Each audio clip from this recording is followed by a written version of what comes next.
Hi guys, so today I'm going to show you how to dye Game Boy Advance shoulder buttons, which are the L and R buttons with Rit dye. So what you're going to need are original Game Boy Advance L and R buttons. You need to use only OEM L and R buttons because when I tried dyeing L and R aftermarket buttons, type A or type B, they actually won't work. So you need to use only OEM L and R buttons. Rit dye, a cloth or a paper towel so you can avoid staining the kitchen counter or the stove, and a pot, and some gloves which could help you protect getting stained. So what you need to do right now first is to put water in the pot. The temperature could either be hot or cold or maybe even warm, so I'm gonna put on cold water for the pot. Once the water is in the pot, put the pot on a stove, on top of the stove, either a small burner or a large burner. In this case, I'm using a large burner. So we put the stove on high and let the water boil wait till the water boils. While I'm here, I'm gonna shake the Rit dye so it can be prepared.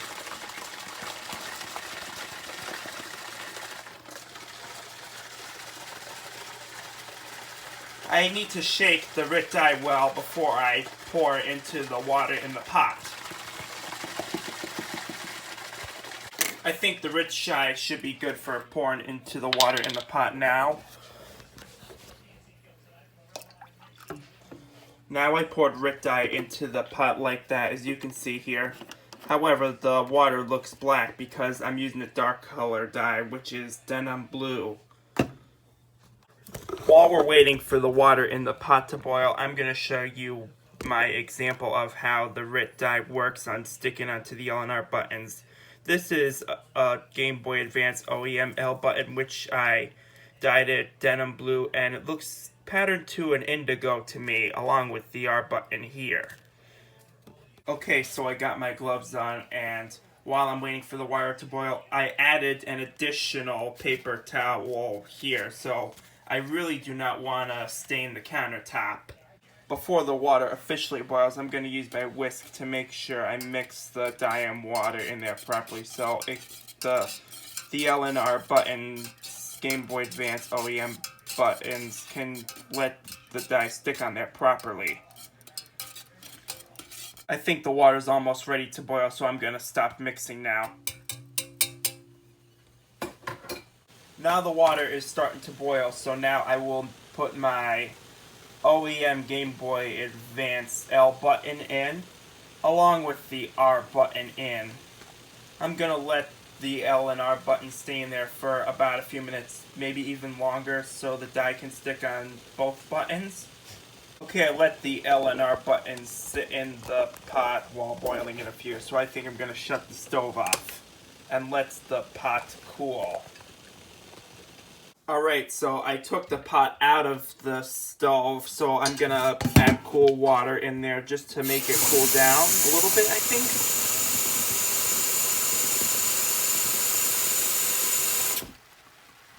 So now I'm going to be using my colander to take out the L and R buttons pour the water into the drain without letting the L and R buttons go down there. And take your time when doing this.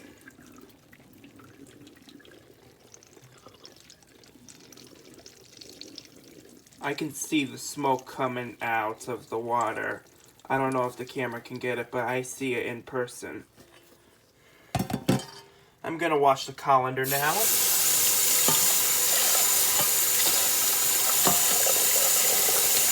Also, I'm adding cool water to the pot in there. Ooh, shoot. Give me a second. Anyway, here's what the L and R OEM Game Boy Advance buttons look like after they have been dyed. I'm going to be dunking and washing the L and R buttons that have been dyed. That were dyed, I should say. I will dunk and wash multiple times.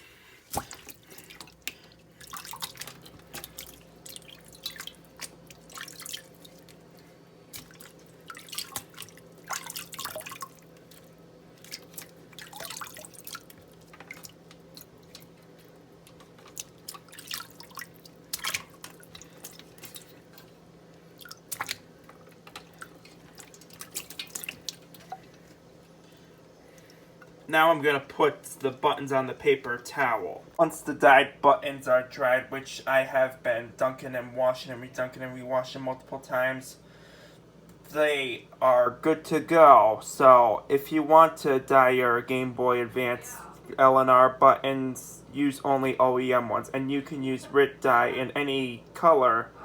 See ya. Bye. That's all.